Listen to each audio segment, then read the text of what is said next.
Hello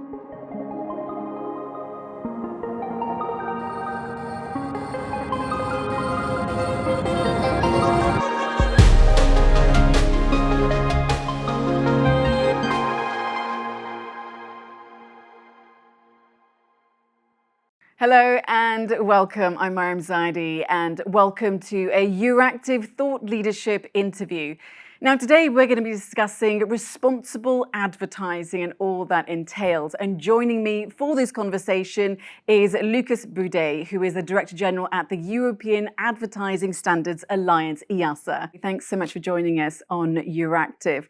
So in a more polarized world where we have disinformation, misinformation, fake news, how important is it to combat manipulative content and uphold ethics in advertising?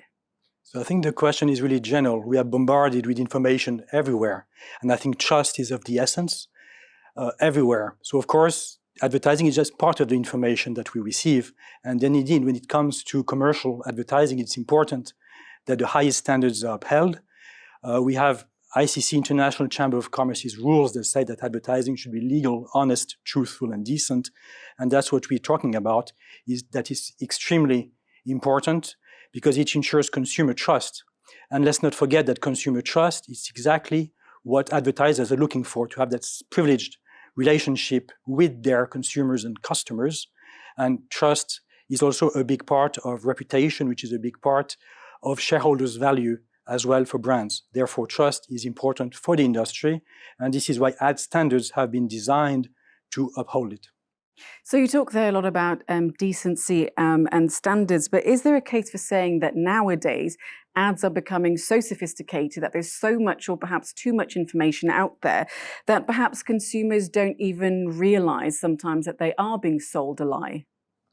So today, we are not talking about, I would say, the product itself, but the way the product is featured in advertising. It's true that these days, ads experiences are really independent. Everybody has their own personalized ad experience. But nonetheless, responsible advertisers do respect specific rules. And one of the key principles in the International of Commerce's code is that advertising should be identified and disclosed as such. However, if consumers are facing such cases where they don't know that what they're saying is an ad, they have the opportunity to also file complaints with regards that they can contact their local self-regulatory organization in their member states or beyond to seek redress or at least seek a judgment on whether or not they've been deceived. Okay, well, let's talk about that responsibility then and the role that EASA plays. Talk to us about self-regulation. I mean, these are the mechanics you have for upholding these standards in advertising. Totally, and I think that the first part is standards, is really to have rules to commit. So of course, advertising should be legal. But beyond that, we talk about issues of taste and decency, which are not necessarily covered by legal rules. It's not illegal. The idea is that we cover these societal issues as well, which may vary from one country to the other. So the idea is what we call collective effective self-regulation, which is a system. So it's not only like one company committing to his or her own commitments, which is a good step, but it's much more complex of a system which provides a high level of consumer protection. So what do I mean by that? First is collective. It's all of the advertising industry stakeholders that come together, advertisers, agencies, media and all forms of media. We talked about internet, but it can be radio, television. They all have an interest, as I said, of upholding trust. So it means behind self-regulatory systems, we have the industry. That's a good thing. However, to mark one's homework is always suspicious. And I think the power of the system, this is why we call it a system, we have what we call self-regulatory organizations in almost every country that handle consumer complaints. So it means that's the last resort. I call that the tip of the iceberg. If a consumer feels deceived, he or she can file a complaint and it can be upheld against the standards. And we talked about, for instance, identifying it as an ad and not misleading the consumer in whatever is being promoted. But more than that, it is the whole work that's done before, behind the scenes, that maybe consumers don't see, but I think it's important to showcase it. Number one is education. Self-regulatory organizations train the marketers about the existence of the rules, about the content of the rules, so they can be creative within the limits. That's also true for influencers. I'll come back to that later, but sometimes influencers don't know by nature that there are maybe advertisers that need to comply with specific rules. So education. Then there's lots of actions which we call copy advice or pre-clearance. It's checks on the compliance of the ads before the campaign is rolled out. So it means our members will check the criteria, the rules versus the ad, and see in practice if or not they comply. And last but not least, there's also monitoring. It's not because there's an absence of complaint that there's an absence of issue. And our members are pretty well involved in these monitoring exercises, which can be own initiative, or maybe a sector themselves can commission an analysis of the advertisement in a given time period to see how well they're performing vis-a-vis their own commitments. So as you can see, responsible industry committing on the one hand, and independent organizations on the other hand, that ensure compliance before or after the ad has been aired or the campaign has been rolled out. So it seems here that you have lots of rules that help with compliance. But given that there are so many actors within the ad chain, you could call it, I mean, you mentioned influencers there. So you've got influencers, you've got big tech companies. How does self-regulation apply uniformly to all of them? Or are you having to change the rules and regulations depending on who the person or company is? Two main principles of advertising self-regulation. It applies to any form of media, no matter where. That's number one, and all advertising should be legal, honest, truthful, and decent. So then, of course, in practice, how is this implemented?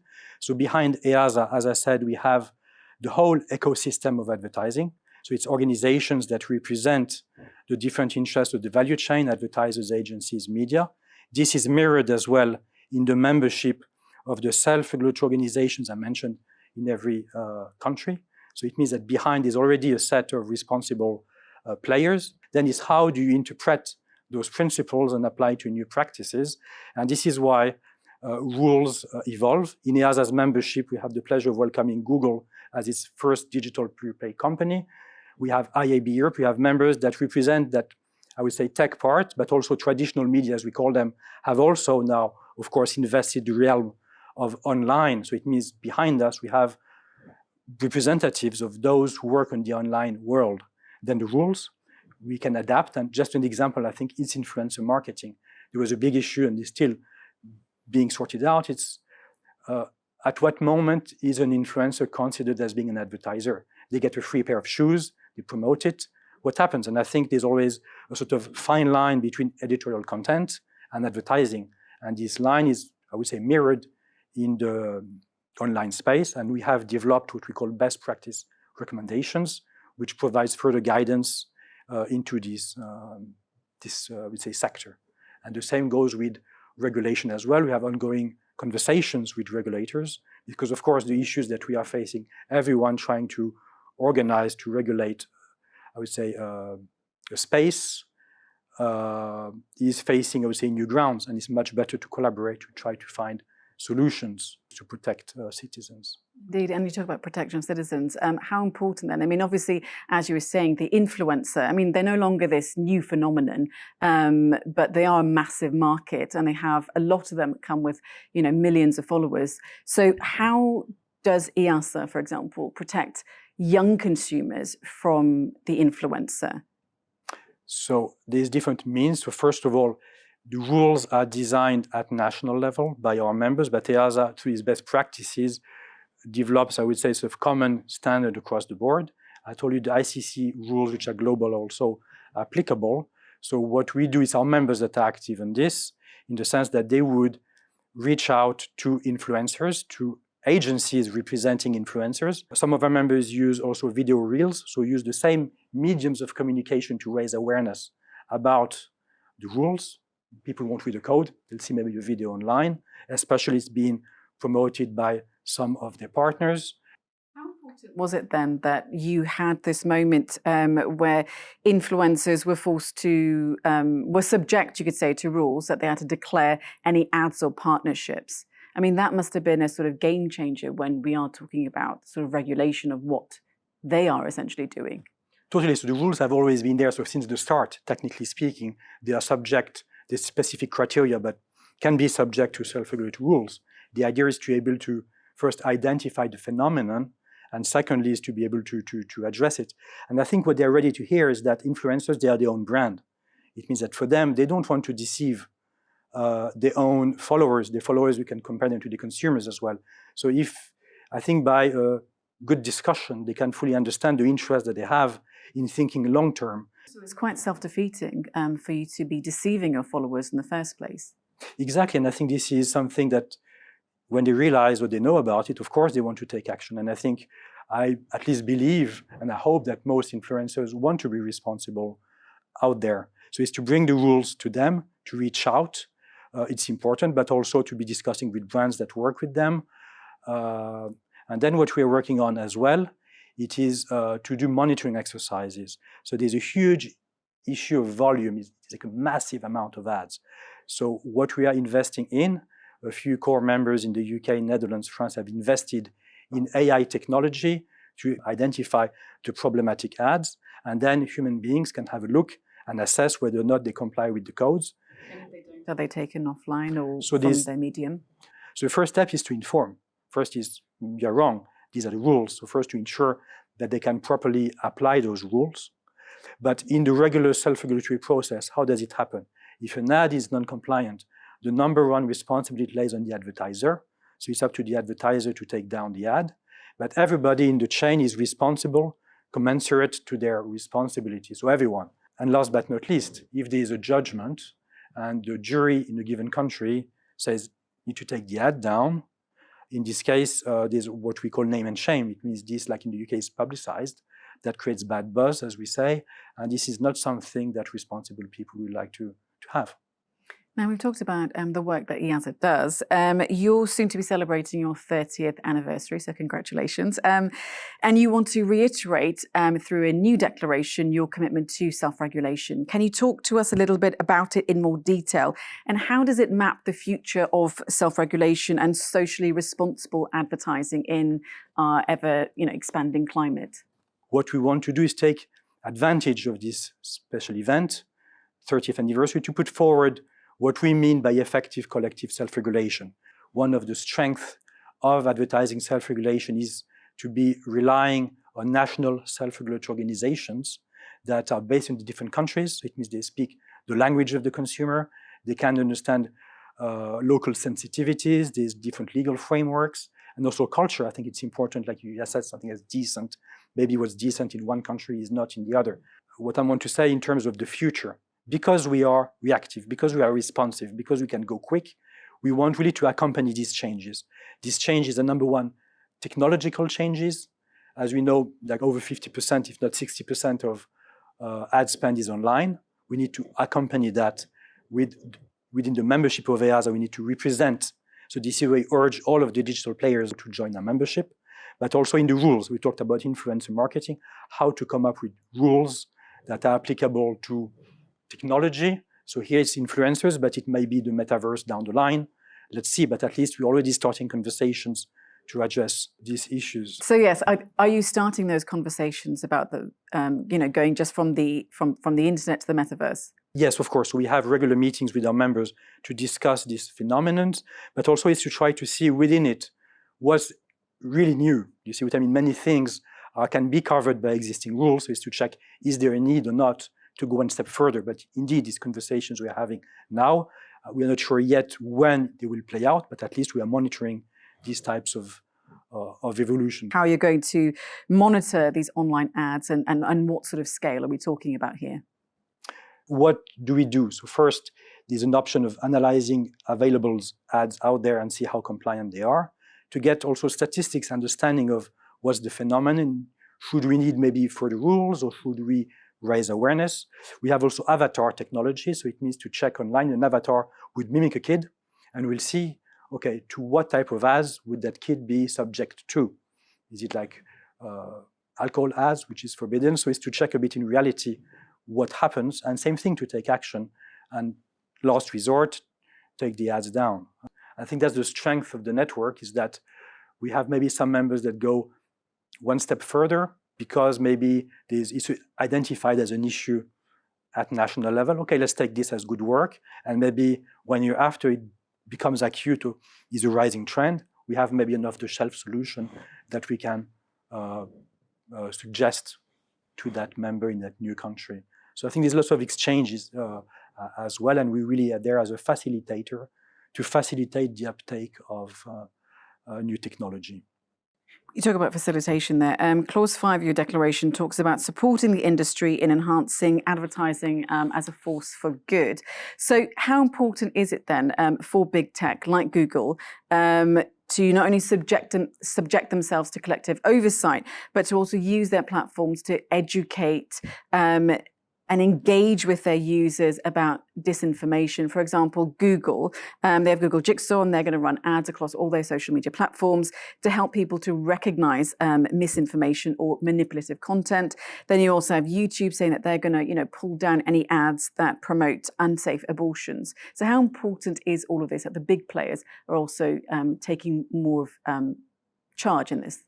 I think consumers are more increasingly going online. So we need to follow consumers, but also consumers are getting increasingly interested about matters of society, for instance, in general, diversity and inclusion, or we can think about green claims, for example, is something that's more and more under the limelight and an interest. We also see brands that are increasingly aware of the value they provide and the values that stand behind is something that's important for them, and they would like to be able to communicate around those values.